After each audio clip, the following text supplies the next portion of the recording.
You're letting Blake move into your house, right? It just makes sense. I swear to God, when my dad said that over Sunday dinner last week, I actually thought he was joking. No punchline followed, just my mom nodding like it was already done, and Blake, my golden boy little brother, scrolling on his phone like this whole thing didn't even require my input. Let me back up a second. 1 year ago, I finally bought my house in East Austin, a fixer-upper with dusty hardwood floors and old-school tiles that still had cigarette burns from the 70s. I gutted it, painted every room. Myself stayed up on weeknights learning how to replace baseboards via YouTube. Every nail in that house has my sweat behind it.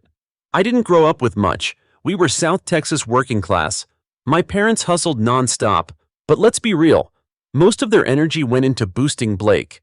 I was the quiet kid, the get good grades, get out the way daughter. My dad once called me low maintenance and thought it was a compliment. Blake, though, different story. That kid could quit 3 jobs in 6 months total, 2 cars, get dumped by 3 girlfriends, and somehow it was the universe being too harsh on him.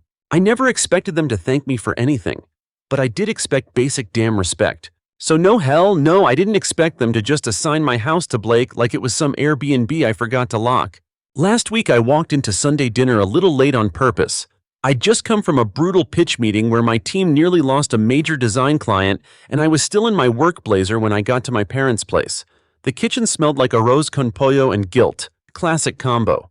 Blake was already lounging at the table wearing a hoodie from his failed merch line and complaining about how the algorithm screwed him again. I poured a glass of wine, sat down, and tried to brace myself for the usual chaos. Then it came. We figured out a solution, my mom said, smiling like this was good news. Blake's apartment lease is ending and your house has that guest room. I blinked, thought maybe I misheard. You mean the office I use for work, I asked? Yeah, well, Blake said, finally looking up. You're always working late anyway, it's just temporary. The way my mom nodded like he made a great point, that was the moment I felt something in me shift. Let's be clear, I didn't blow up at the table. That's not how I work. I learned early on that emotion just gets you labeled dramatic in this family. So I smiled, sipped my wine, let them talk logistics like I didn't exist. Meanwhile, I was plotting. I've spent the last few years building a life on purpose. I left a toxic job, rebuilt my credit after co-signing for my ex Don't Ask, and I climbed my way up to associate creative director at a local firm. I carved out peace finally, and now my family thought they could just move into it. No, sir. This morning I sat in that same office Blake wanted to claim and looked around at everything I'd built. Mood board samples, my diploma from UT, photos from projects I'd led. Hell, one of them won a design award. And they wanted to toss it aside so Blake could have a fresh start. I called my best friend Jules. You know that house I nearly went broke renovating? What now? She groaned. They want me to let Blake move in. Like it's already decided. Dead silence. Girl, you better not. I'm not, I said. But I'm not about to fight them about it either. See, that's the thing. My family doesn't respond to arguments, they just double down. But silence, boundaries backed by receipts, that freaks them out. I opened my lease agreement, double-checked my mortgage terms, then I made a plan. Here's the thing about Blake. He's charming when it suits him. The kind of guy who'll text need you are and sis after ignoring you for 3 months. Back in 2021, I bailed him out when he wrecked his car, paid for the tow with my emergency fund, and let him crash on my couch for 5 weeks. The dude never cleaned a single dish. So when my dad said last Sunday, we figured it'd be nice for you both to spend time together again, I almost laughed out loud. As if this is about bonding, as if my house is some rehab for underachieving adult sons. I didn't say it then, but in my head I was screaming.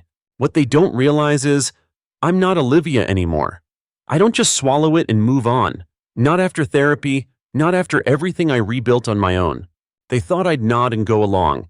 Instead, I smiled and started planning their downfall. Next up, phase 2.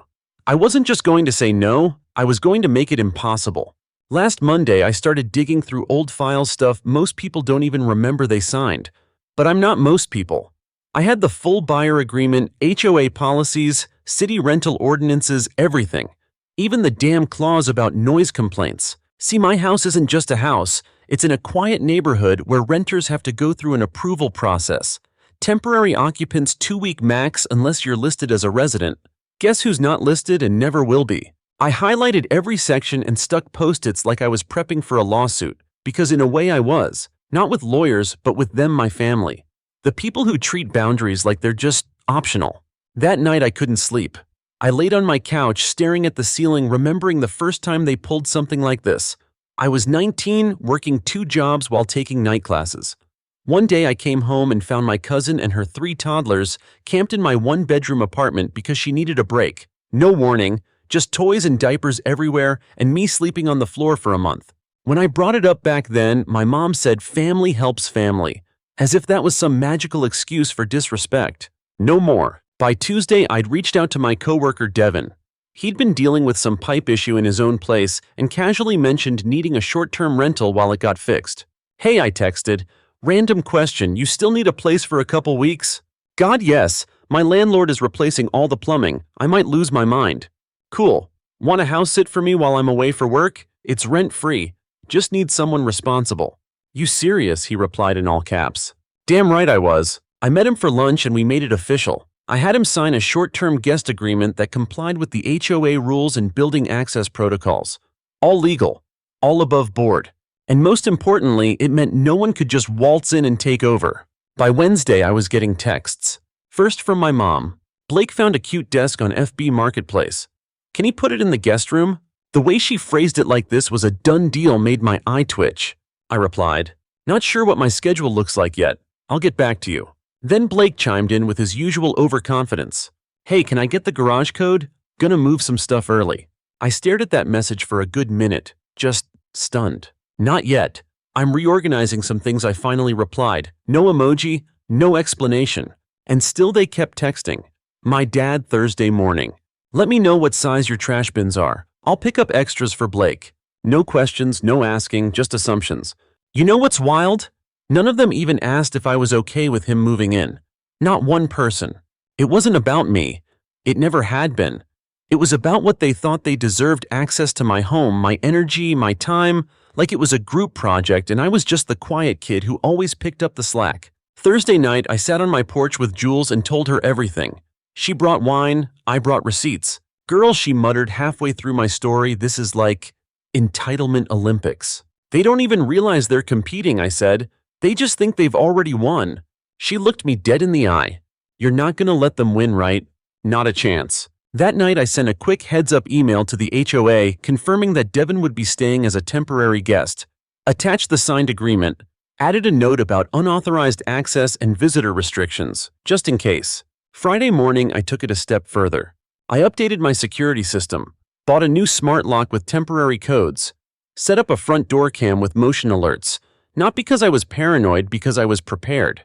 If they were going to push this hard, I needed a wall, a literal one. I even moved some of my valuables, laptop backups, financial docs, birth certificate to a lockbox at Jules's place. I wasn't playing games. And the whole time I kept quiet. Didn't engage. Just watched them talk around me in the family group chat. "Mom, we'll bring lunch on move-in day. Dad truck's booked for Saturday at 11. Blake got a mini fridge for my room." My phone buzzed nonstop. I didn't say a word. Saturday morning, I packed a weekend bag and got in my car. Drove 45 minutes to Wimberley, where I'd booked an Airbnb next to a creek. Peaceful. No signal, no chaos. Right before I lost reception, I got a final text from my dad. "We're on the way. Don't forget the parking pass." I let it sit unread. Then I turned off my phone. Meanwhile, back in Austin, they showed up with Blake's stuff only to find Devin, polite professional Devin, standing in my doorway holding a cup of coffee like it was a damn rom-com. He told me later they looked stunned. My mom asked where I was. He said Nova's out of town. I'm house-sitting for her. She blinked. My dad tried to push past him. Devin pointed to the printed guest agreement tacked to the wall, then showed them the HOA's visitor policy. Apparently, my dad demanded to speak to the property manager. The manager confirmed everything was legal. And just like that, game over. They couldn't force their way in. They couldn't guilt me on the spot. They had to leave. With Blake's mini fridge still in the truck, Devin said Rachel, our cousin, was there too. For emotional support or drama, who knows? But she filmed a little of it, and later that week she sent me the clip. My dad storming back to the truck, my mom pacing, Blake just standing there arms crossed looking pissed, like he was the victim. I watched it 3 times. Then I laughed so hard I had to sit down. They didn't call me that day, but Sunday, my mom sent a novel. "I can't believe you'd humiliate your own brother like this. We just wanted him to be safe. This was supposed to bring the family closer. I'm so disappointed in you." I didn't respond. Not because I didn't care, but because for the first time I didn't need to explain myself. That's the part they never saw coming. Not the plan, not the legal finesse, not even Devin. What shocked them was my silence, my refusal to defend or justify or apologize. Because that's what they counted on every time. My exhausting need to be the good daughter. Not anymore. They thought this was a negotiation. Turns out it was a boundary, and it was already built. Sunday night after the silence broke, my phone lit up like a damn Christmas tree. First it was my mom, then my dad, then Blake obviously. A mix of texts, voicemails, group chat, guilt, and weirdly timed TikToks from Blake that felt pointed. He posted a video saying something like, "When your own blood leaves you homeless but you still rise. #family drama, betrayed but blessed, inspirational, BS. I almost threw my phone. He's not homeless, he's just not in my house. Also, last I checked, the man had backup plans, our parents' guest room, his ex's couch, and at least 2 friends who'd lend him space for clout. But suddenly I was the villain. The heartless sister. The one who went corporate and forgot where she came from. No. What I did forget was how deep their delusion ran. Monday morning, I showed up to work tired, puffy-eyed, and not fully present. Devin had texted me an update. "Everything's chill here. They haven't come back. Let me know if you want me to stay longer." Honestly, that message meant everything. Not because I needed protection, but because someone finally had my back with no agenda attached. No strings, no history of taking and calling it love. Later that afternoon, I got a voicemail from my Aunt Elena. "Hey, Mika, your mom's really upset. I know you're probably just overwhelmed, but you know how sensitive Blake is right now. Maybe you can talk to him. Family's all we got." I didn't respond. Instead, I walked to the park near our office, sat on a bench, and just let it out. Not tears, not anger, just this deep, weird ache of being misunderstood on a cellular level. They didn't get it. They didn't see the years I said yes when I wanted to say no, the loans I paid, the holidays I hosted, the quiet ways I held everything together while they broke things for fun. That night, I went home to a clean house, my playlist on low, a candle burning. And for the first time in what felt like years, I didn't feel invaded. No suitcase in the hallway, no half-drunk energy drink on my kitchen counter, no sarcastic comment about how bougie my decor was. Just silence, stillness, mine. And it felt sacred. Tuesday, Blake finally called. And yeah, I picked up. I was curious. "So that's it," he snapped, skipping. "Hello. You just ghost your own family. You couldn't even talk to me like a human being." I stayed quiet for a beat. Then, "You mean the way nobody talked to me before deciding I was your landlord?" He scoffed. "You made this a whole thing. You didn't have to make it public." "I didn't. You did. You're the one who made a TikTok about it." He had the audacity to say it wasn't personal, he just needed content. And that people love redemption arcs. "Cool," I said. "So go get yours somewhere else. My house isn't your stage." "Wow," he muttered. "You've changed." "I really hope so." Then I hung up. Didn't slam it, didn't cry, just set the phone down and exhaled like I'd been holding that breath for 10 years. Wednesday, I took the next step. I opened my notes app and started writing down what I needed in order to have any kind of relationship with my family again. Not rules, not punishments, just basic non-negotiable boundaries. Ask before making decisions that affect me. Stop assuming my time and space are communal. No more guilt-tripping disguised as concern. Respect my no the first time. Simple, right? Except to them, it would probably feel like war. Later that evening, I got a surprise call from Ethan, my cousin, one of the few family members I actually vibe with.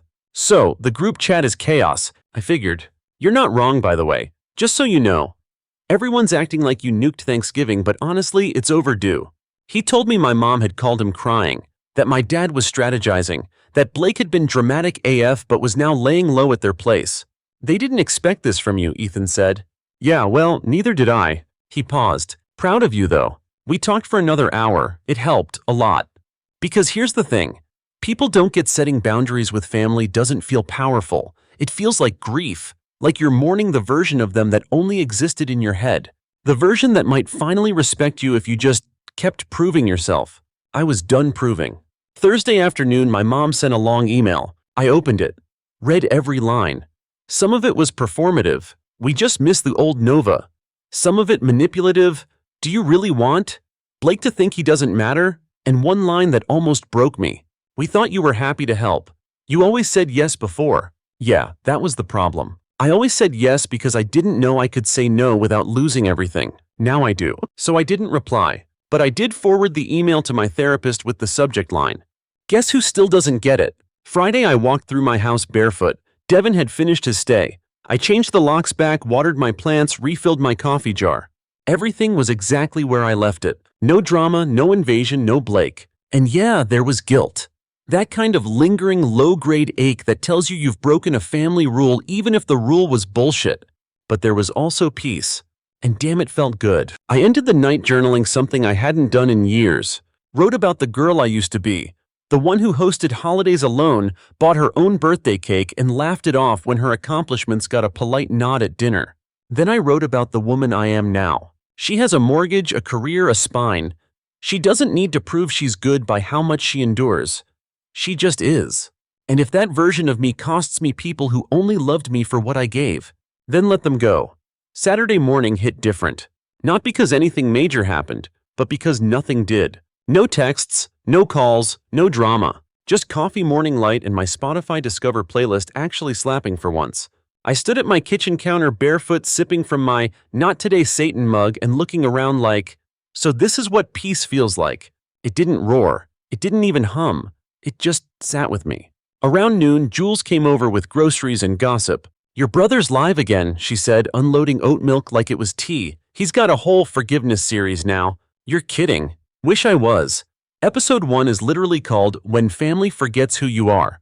I groaned so hard it hurt. How does he still have fans? Because the internet loves a soft boy with a ring light and a sob story. I flopped onto the couch and watched from her phone as Blake leaned into the camera all moody.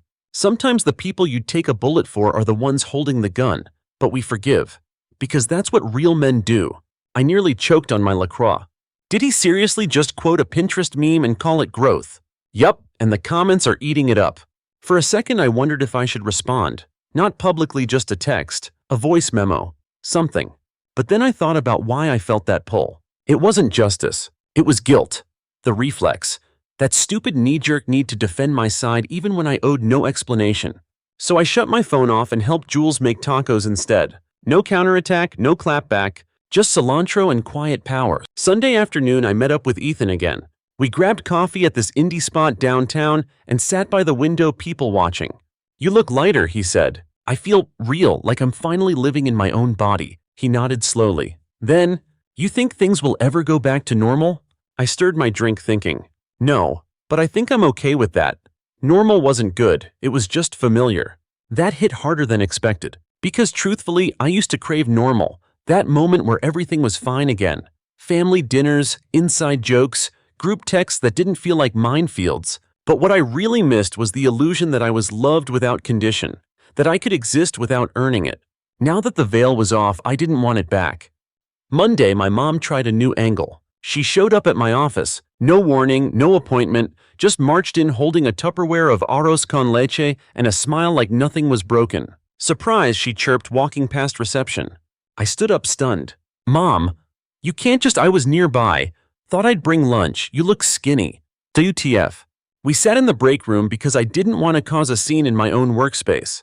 She made small talk, complimented my office plants. Then softly, you know your dad and I, maybe we did too much for Blake, but we just wanted you kids to feel equal.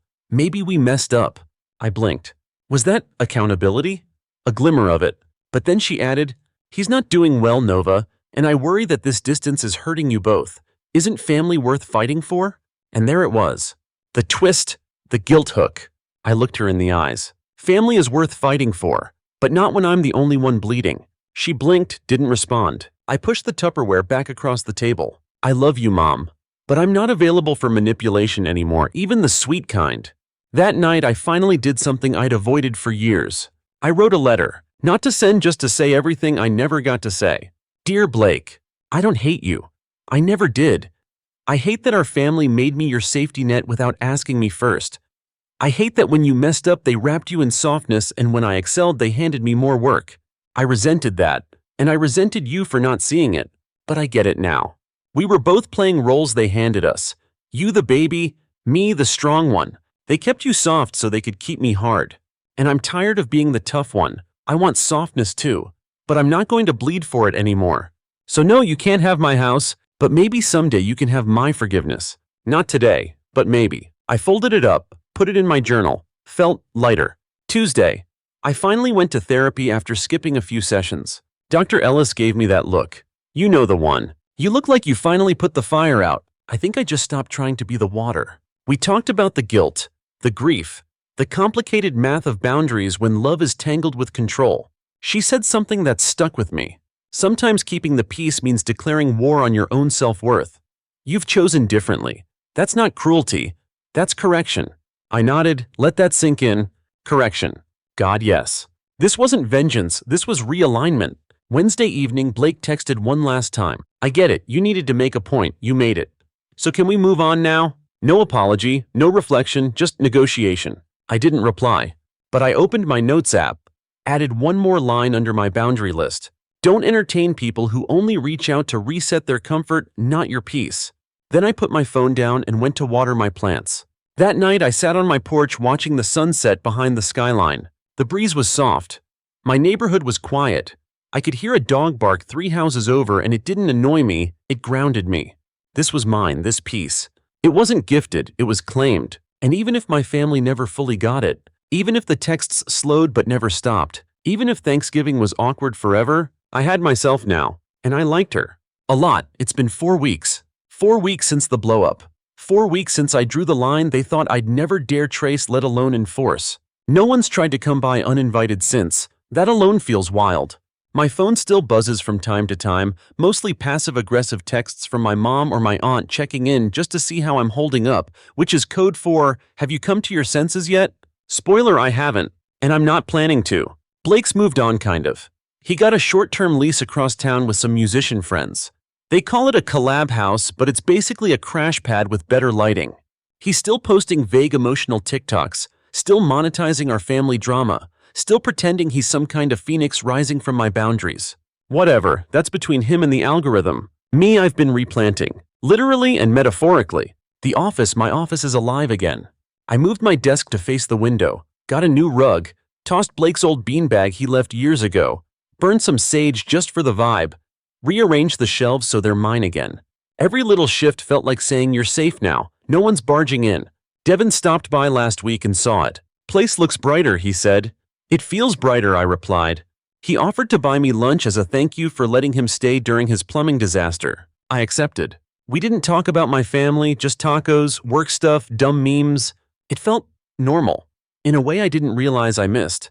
The next weekend I hosted a dinner, but not for them. I invited people who made me feel like I could exhale. Jules, Devin, a few coworkers, even my neighbor Rosa, who once brought me soup when I had the flu and didn't judge my fuzzy socks. We ate outside under string lights, laughed until someone nearly spit wine. I played my nostalgic playlist and nobody made fun of me for still loving 2000s emo. At one point, Jules raised her glass and said, "To boundaries," and to Nova finally not holding up the damn sky by herself. Everyone clinked glasses. I smiled so hard it hurt. No one asked what I was giving them. They were just there. The next Monday I got a letter. Not a text, not an email. An actual handwritten letter from my dad. It threw me. The envelope had my name in his blocky handwriting. Inside 2 pages written in black ink. I read it at my kitchen table, coffee going cold beside me. He said he didn't agree with how I handled things. Still thought I could have spoken to them first. But I see now that we weren't listening.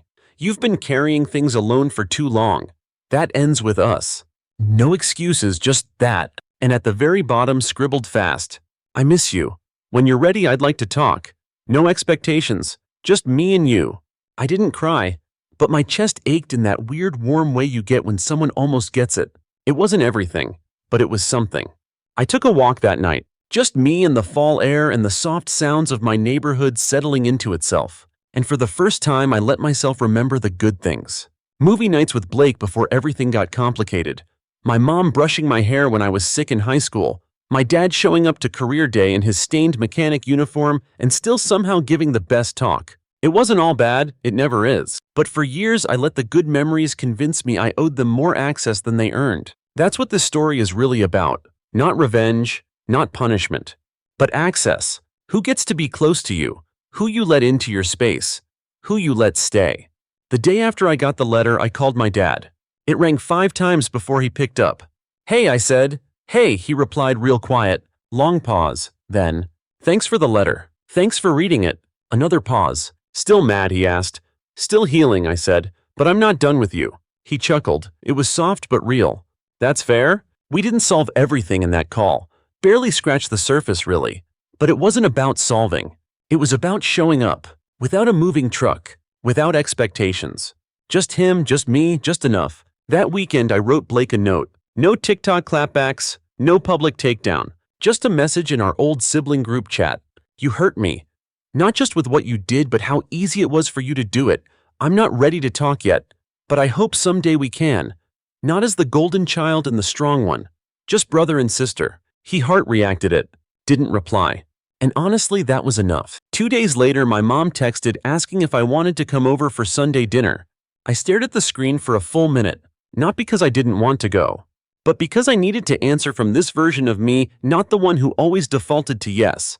I replied, "Not this weekend, maybe soon, I'll let you know." No apology, no long explanation, just truth. And she replied, "Okay, love you." That was it. I've been thinking a lot about what family really means. For years I thought it was obligation, shared blood, guilt masquerading as care. But now I think family is the people who see you clearly and still ask first before stepping in. The ones who honor your space, who show up without taking over. I have less family now, but I'm more whole than I've ever been. This morning I made myself pancakes, played some hosier, sat on my back patio with a book and the kind of calm that doesn't need to be earned. I don't know what happens next. Maybe things keep improving. Maybe they plateau. Maybe someone messes it up again. But here's what I do know. I won't trade my peace for their comfort ever again. And I don't need their approval to know I'm doing okay. I'm not fixing anyone anymore. Just building something better. For me.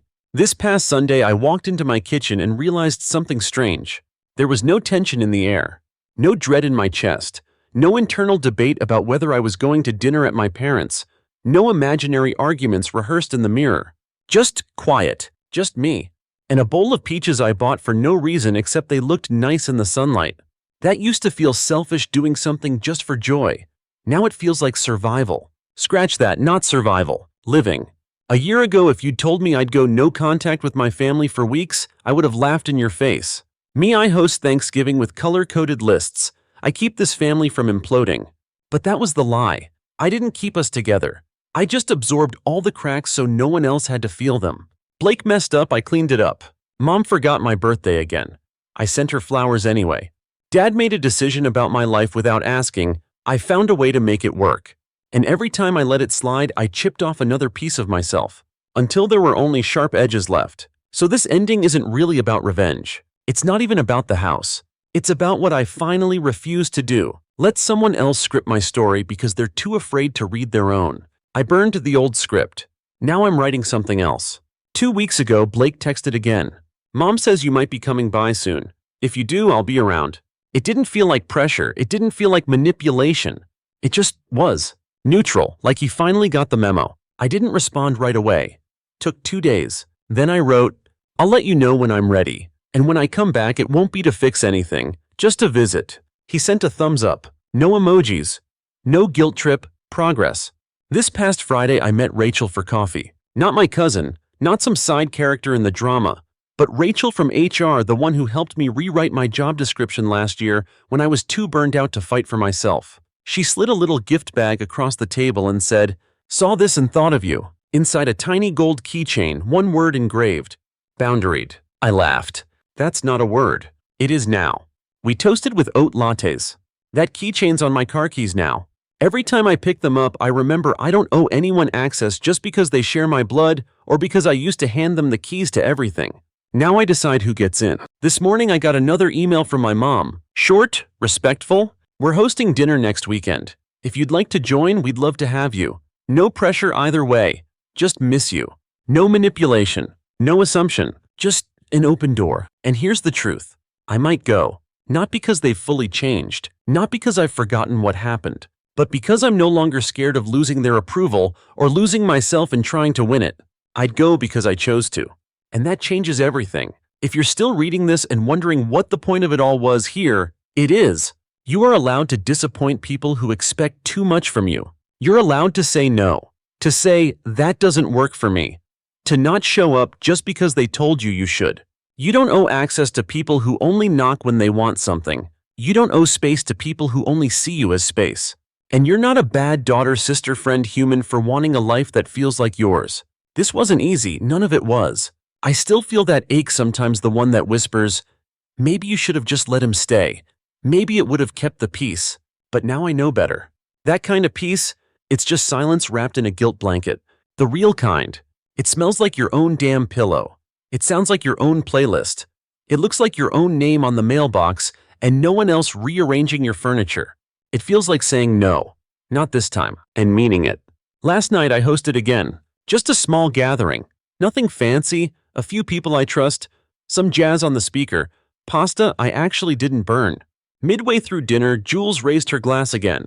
To Nova she said, the boundary queen. Everyone laughed. But me, I teared up just a little. Not because of the toast, but because I looked around and realized I built this home, this peace, this version of me who's not afraid anymore. So yeah, that's the ending. Not explosive, not cinematic, just honest. I said no. They didn't take it well.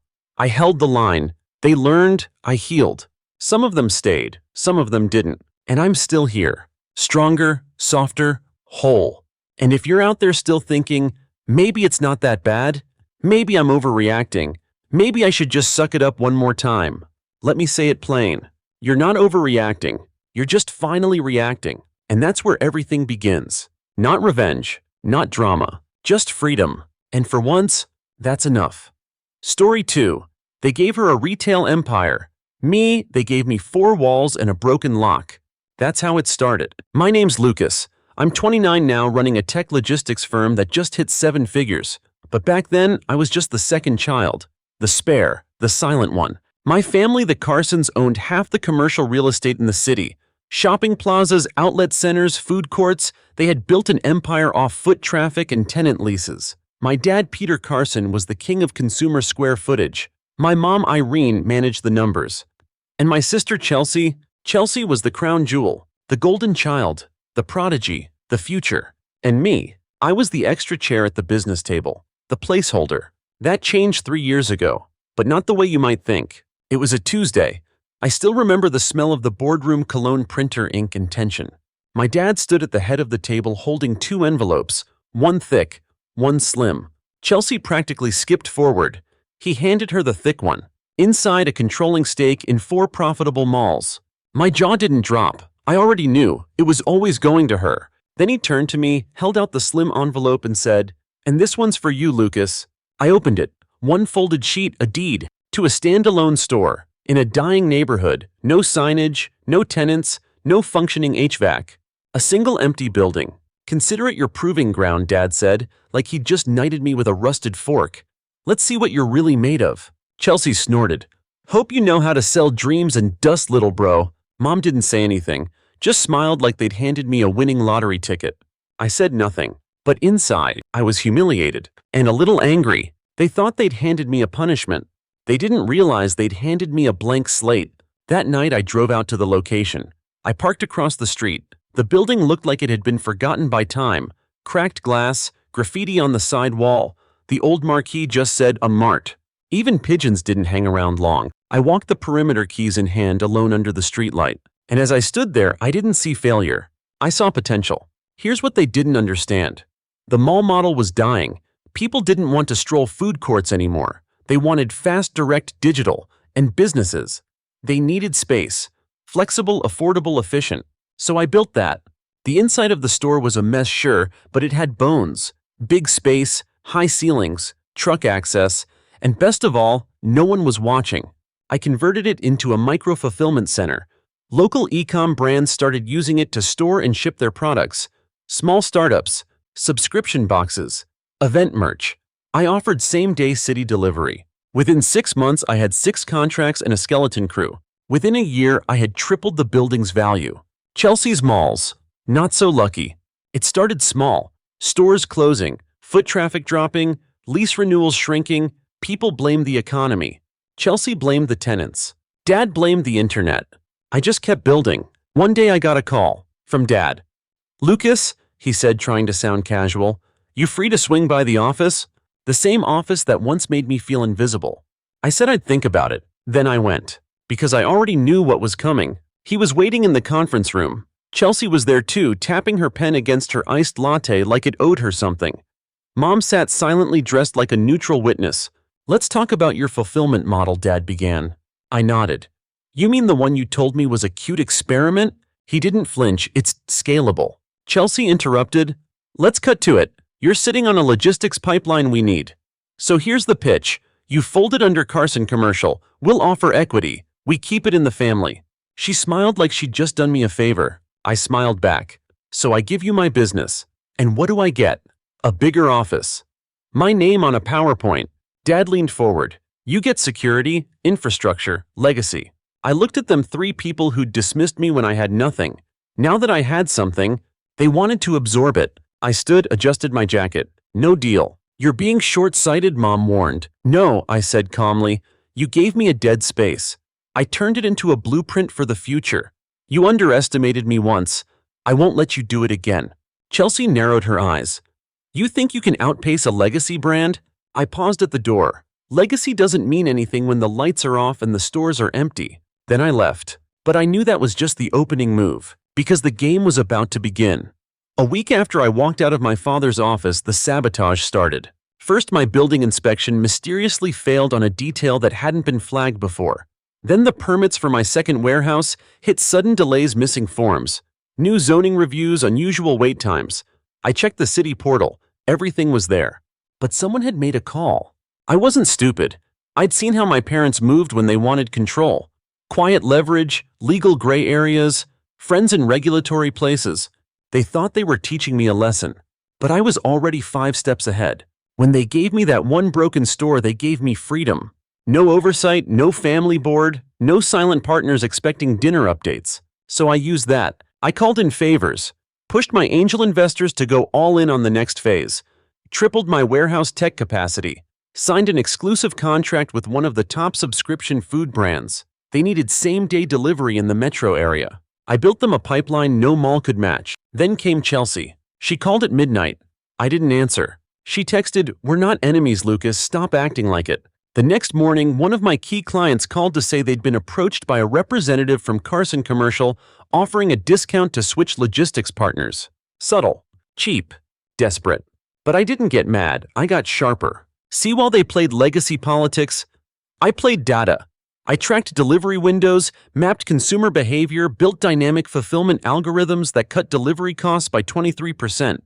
They had shopping centers.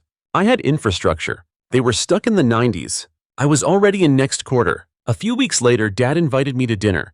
Neutral ground, he said. No boardrooms, no pressure. I showed up in jeans and a hoodie. No brand logos, no designer flex, just clarity. He was already at the table sipping an old-fashioned. I've been thinking, he started, maybe we went about this wrong. You think I said sipping my water? You're doing good work, he admitted. I underestimated that.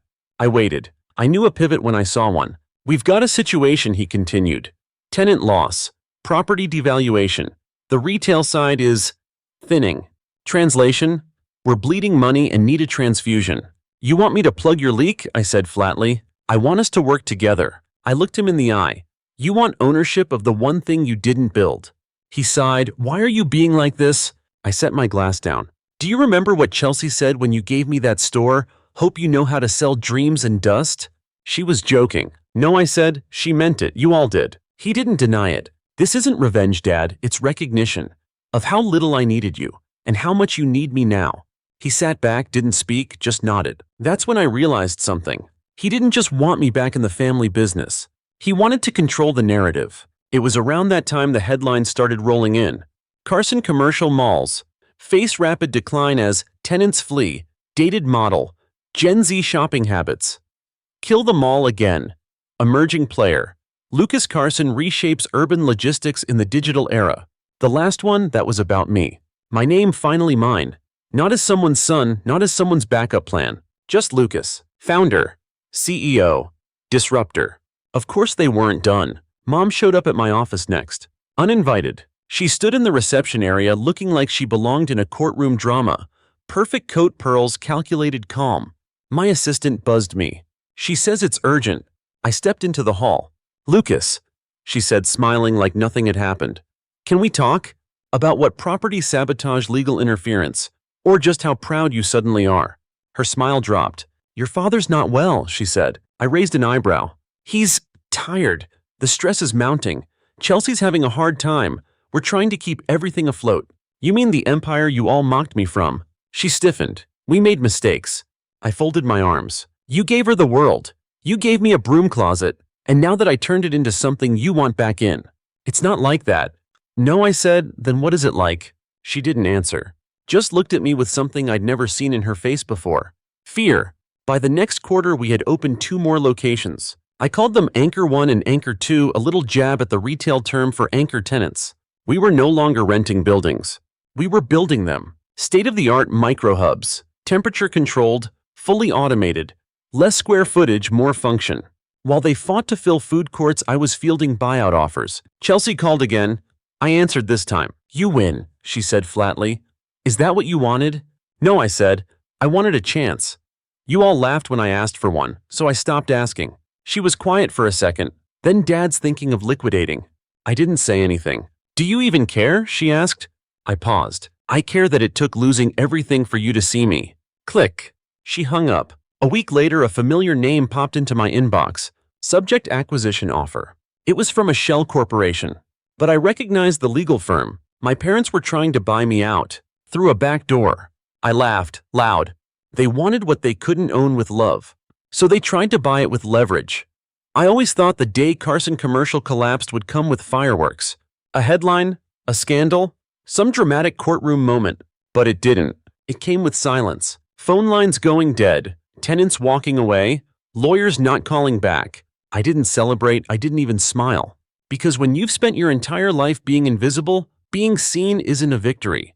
It's a shift, and once it happens, you never go back. The first real crack came from the tenants. Several major brands left my sister's biggest mall in the same week. They didn't give interviews, didn't post rage threads. They just left. Boxes packed, lights off.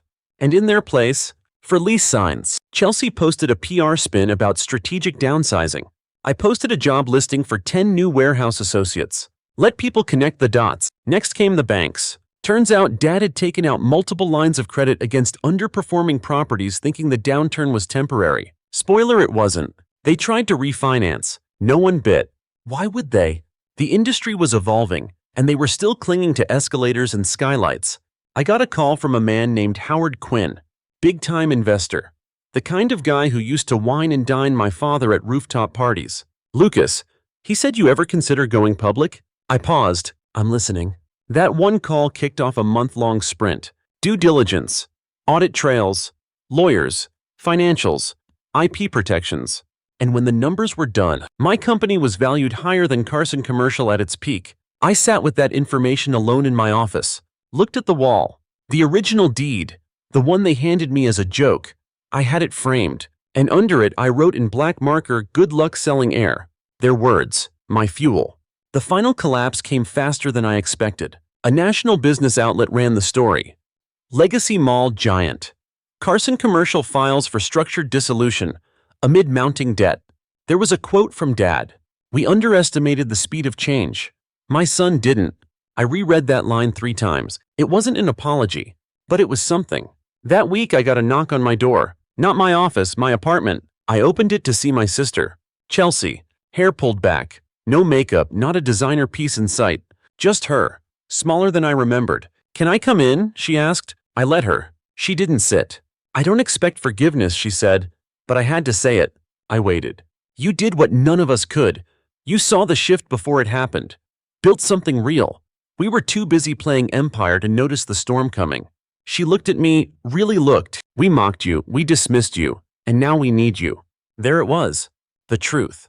I crossed my arms. So, she exhaled. We're dissolving. The properties are being sold off. There's one buyer who wants the whole thing. All of it. I didn't ask who. She continued, I think it's you. I didn't confirm it. Didn't need to. Because I was. That night I signed the offer. Not through Carson Commercial. Through a firm I'd incorporated under a different name, Nextgate Ventures. It was clean, cold, legal, and poetic. I bought every last property they once said I'd never understand. Then I liquidated the worst ones, kept the land, rezoned the best lots for infrastructure hubs and tech campuses. Chelsea called it ruthless. I called it necessary. Legacy had failed. It was time to build a future. The only time I heard from Dad after that was a letter. Typed, signed, no return address. Lucas. I always thought legacy was about buildings and brand names.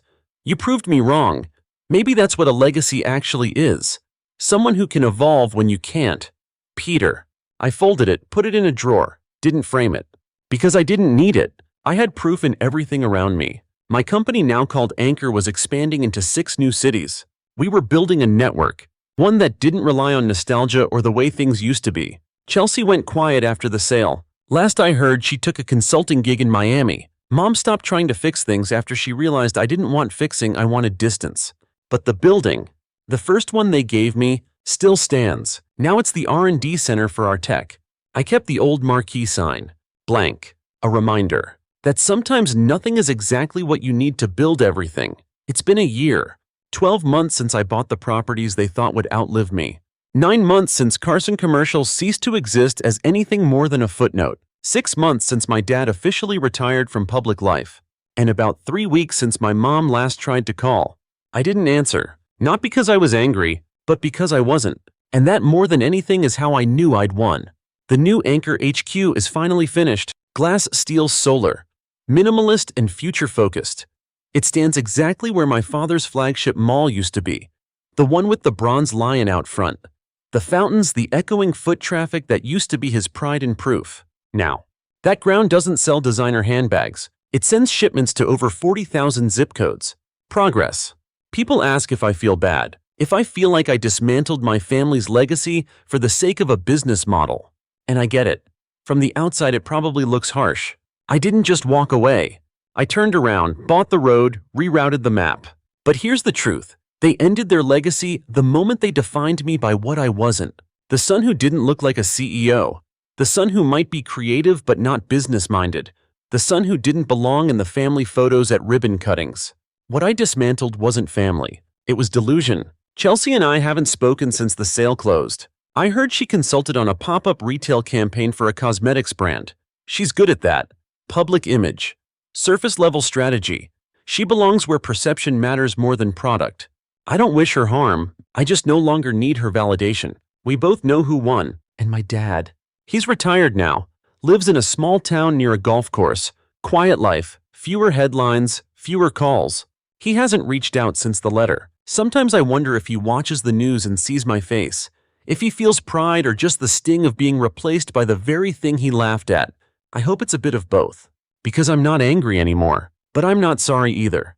The final nail came during a media interview. A business journalist sat across from me, voice recorder running, pen tapping the side of her notebook. So Lucas, she asked, do you ever wish things had gone differently with your family? I paused. Not for effect, just to be sure. No, I said, because if they hadn't handed me a broken building and mocked me while doing it, I wouldn't have learned how to build something from nothing. She raised an eyebrow. No regrets. Just lessons. That quote went viral. Apparently people like watching a black sheep become the architect of his own pasture. A few days after that article, my mom showed up. Unannounced. Again. My assistant texted before she reached the elevators. A woman claiming to be your mother is here. I almost told them to send her away. But something stopped me. I told them to let her up. She walked into my office slowly, like someone stepping through a museum of mistakes. Her heels clicked quietly. Her eyes scanned every corner like she was trying to memorize who I'd become. It's beautiful, she said. It works, I replied. She didn't sit. I wanted to say something. Say it. I was wrong. Those 3 words didn't come with tears. No drama, just honesty. For once. I saw you as a risk, a reminder of everything we couldn't control. You weren't polished like Chelsea. You didn't charm donors. You built quietly, and we didn't value that. She looked at me. You proved us all wrong. I nodded once. That's what happens when you give the wrong person nothing, I said. They learn how to turn silence into strategy. Her face cracked a little. Not with pain, just awareness. You don't have to forgive us, she said. Good, I said, because I already moved on. She nodded, then walked out. No hug. No begging. Just the sound of a door closing behind a decade of disappointment. These days I spend more time with builders than bosses. Engineers, coders, drivers, people who know what it means to sweat for something that doesn't exist yet. The work is cleaner, the goals are clearer. I built this without a family empire, without inheritance, without applause. And yet here we are. Sometimes I walk past that first building they gave me. I left the exterior mostly untouched, same cracked brick, same uneven steps. Inside it's all servers and sensors now, but the outside, it still looks like it did on day one. People ask why I don't renovate it. Simple. It reminds me where I started, and how far I've come. I used to want their approval. Now, I want other people like me to know they're not crazy for believing they deserve better. Not spoiled, not entitled, just tired of being the afterthought. If you've ever been handed scraps and told to be grateful, I see you. If they gave your sister a crown and told you to clean the floors, I was you. But if you keep your head down long enough and learn to build with the same hands that they ignored, eventually they'll be knocking on your door, asking for a seat at your table. Epilogue. We just closed a Series C funding round, $100 million. We're expanding to 3 more states. And the property we just bought, it used to be one of Carson Commercial's first developments. We're tearing it down, not out of spite, out of purpose. Because some buildings weren't meant to stand forever. They were meant to fall. So something better could rise in their place. Final thought. They said good luck selling air. So I did. And now I own the wind. Story 3. I've always hated Christmas. Not because of the weather or the music or the forced cheer, but because in my house, holidays weren't about joy, they were about comparison. Who bought the best gift? Who showed the most gratitude? And of course, who failed? Spoiler, that was usually me. My name's Ethan. I'm 30, a full-time forklift operator, part-time mobile mechanic, and for most of my adult life, the unpaid accountant and errand boy of my family. This year, though, I thought things would be different. I thought wrong. Let me set the stage. Christmas Eve. Living room filled with flickering lights, fake smiles, and enough passive aggression to choke a tree. My parents were there sitting side by side on their beige love seat like 2 statues of disapproval. My older sister, Laurel, 34, was lounging across the leather sectional with her husband, probably judging my cheap boots. And my younger brother, Jordan, 27, stood by the fireplace pretending to care about anyone but himself. I'd worked double shifts for 2 months straight to afford the gift in my hands.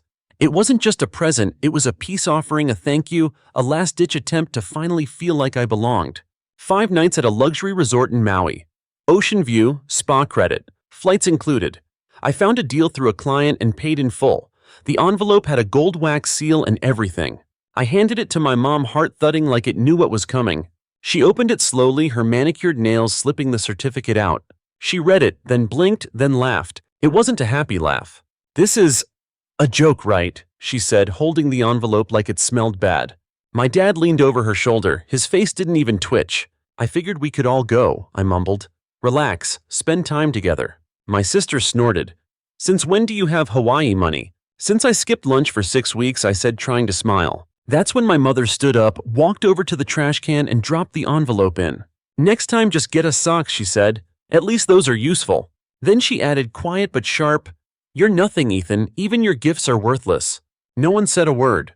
Not Laurel. Not Jordan. Not my dad. They just sat there. I nodded slowly. Didn't yell, didn't flinch, didn't even blink. But something inside me clicked. The next morning, I made one call. Then I logged into the bank and canceled the loan I had been paying for the past 4 years. Not my car, not my name on the lease, just my money. A week later, their shiny black SUV was towed right out of their driveway. I watched the video on the Ring app.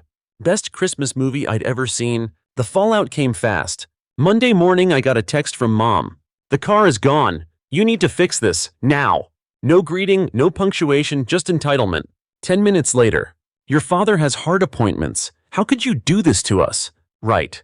The same heart appointments I used to drive him to when their gas card accidentally maxed out again. Then the group chat lit up. Laurel. "Ethan, are you serious? What kind of stunt is this?" Jordan. "Grow up, man. Just call the bank and undo it." Mom. "You are cruel and selfish after everything we've done for you." And that was the one. Everything they'd done for me. You mean the grocery store cake I got for graduation while Laurel got a new Jeep? The way you told me trade school was cute but not real education. The rent you made me pay at 15 when I got my first job bagging groceries? Sure, thanks. I didn't answer. Not that day, not the next. The silence must have scared them because my dad finally called me himself. Ethan, he said stiffly, your mother is distressed. So am I replied.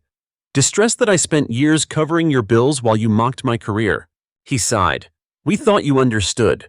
Laurel and Jordan had potential. You were always more practical. Translation, I was disposable. Don't be dramatic, he snapped. We expected more maturity from you.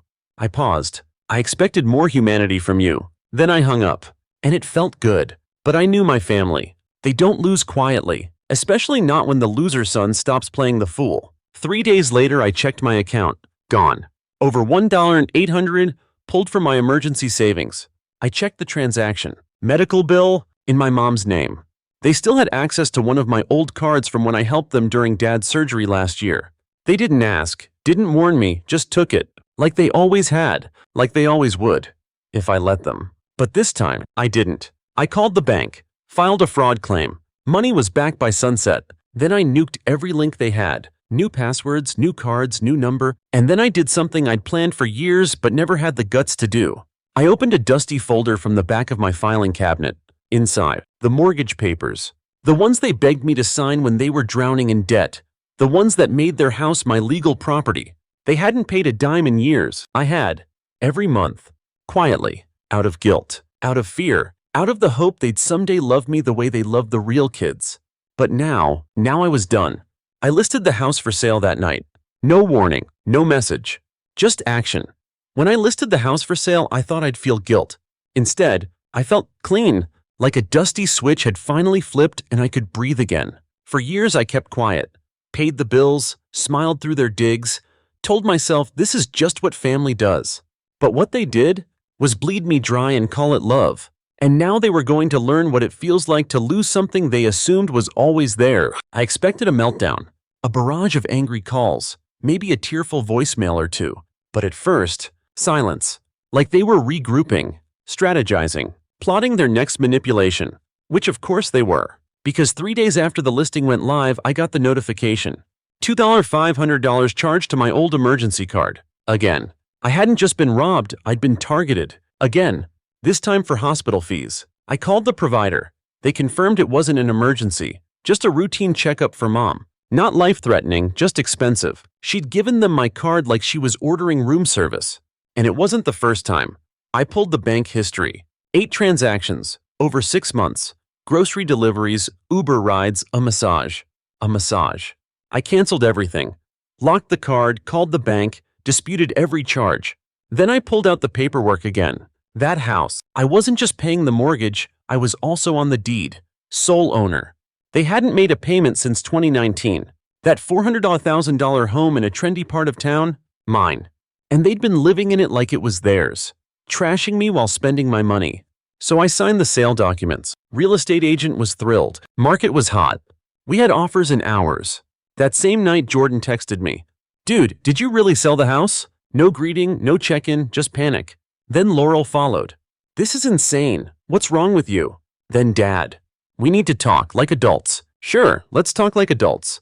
After you robbed your adult son blind for a decade. I didn't respond. Not yet. Instead, I went back through my mental highlight reel. All the times they said I wasn't ambitious enough. All the times I fixed their cars for free while they booked spa weekends. All the times they rolled their eyes when I showed up with store-brand snacks instead of whatever imported crap Laurel preferred. And I remembered something I hadn't thought about in years. Flashback, I was 17. I'd saved for months to buy a used guitar, played it every night, my one hobby, my one joy. One day I came home and it was gone. I asked Mom. Oh, she said without even looking up from her magazine. We gave it to Jordan's friend. His birthday, remember? I just stared at her. He needed it more, she added. And you're not really musical anyway. I didn't cry. I didn't scream. I just stopped playing. And now, I was done pretending that didn't scar me. Back to the present. 2 days after the sale papers were signed, the phone calls started again.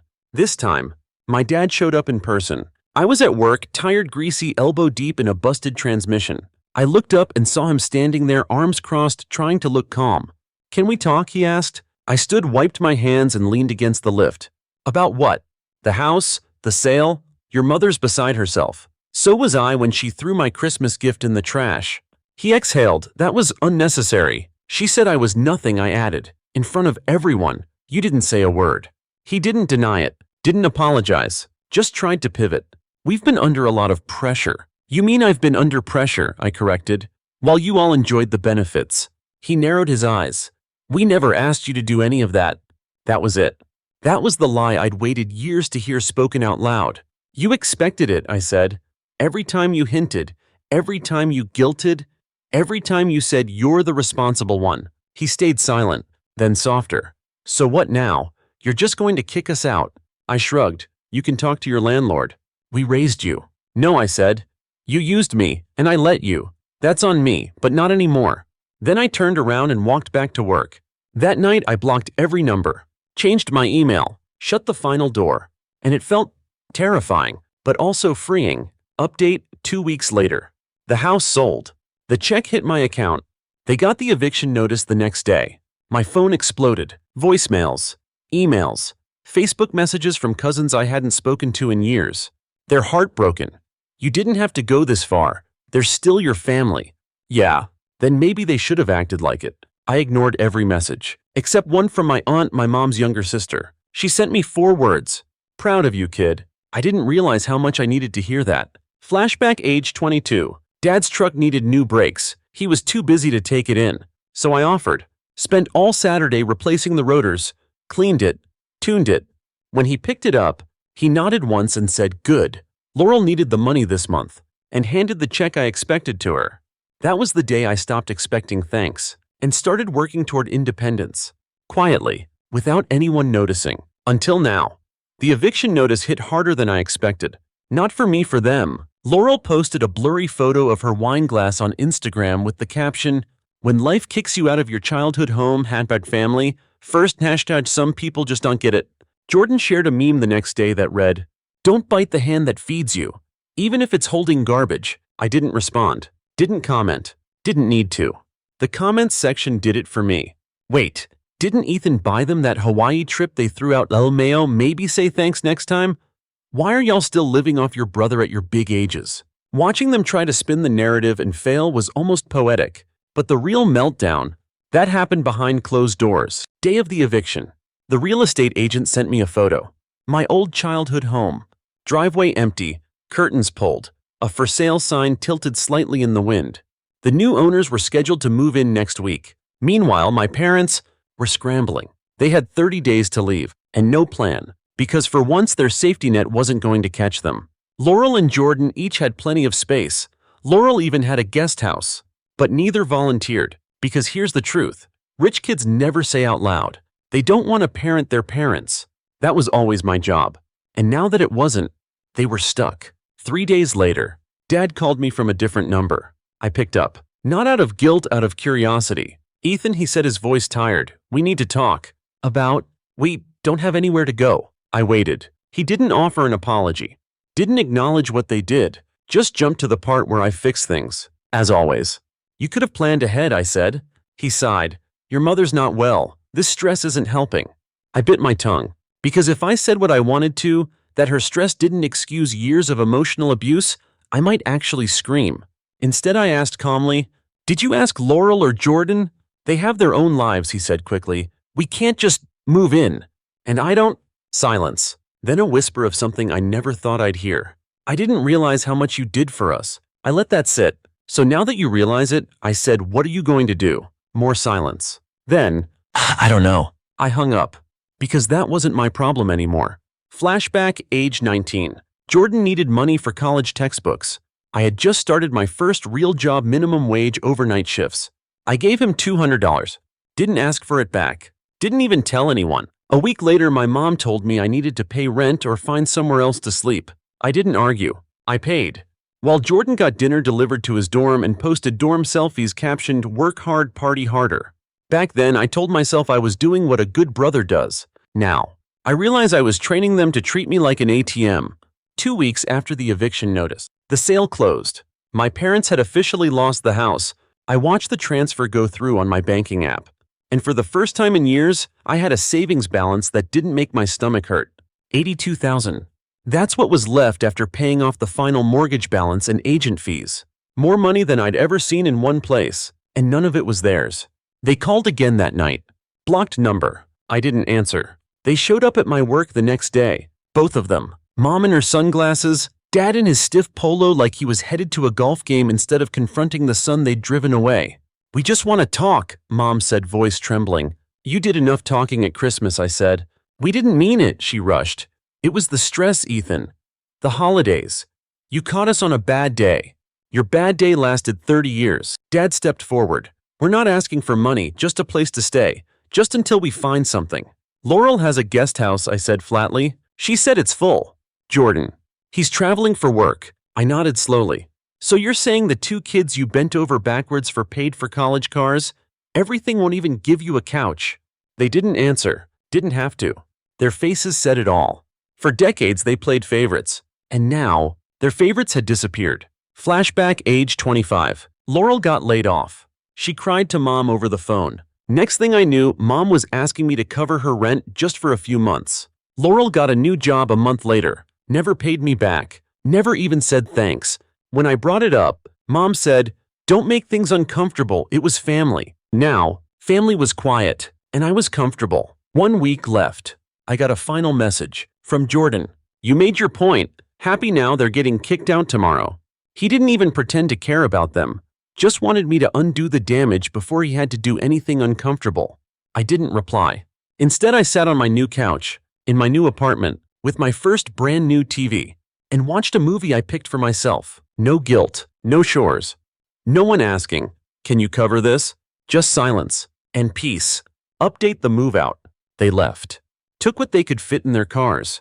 Laurel paid for a 2-week Airbnb so they wouldn't have to go straight to a motel, but then cut them off. Jordan ghosted. They ended up in a 1-bedroom rental, far from their old neighborhood. No walk-in closets, no backyard, no granite countertops. Just space. Enough to survive, not enough to pretend. They called a few times. Mostly quiet, awkward messages. "We just hope you're okay. I'm sure you'll come around." Family always finds its way back.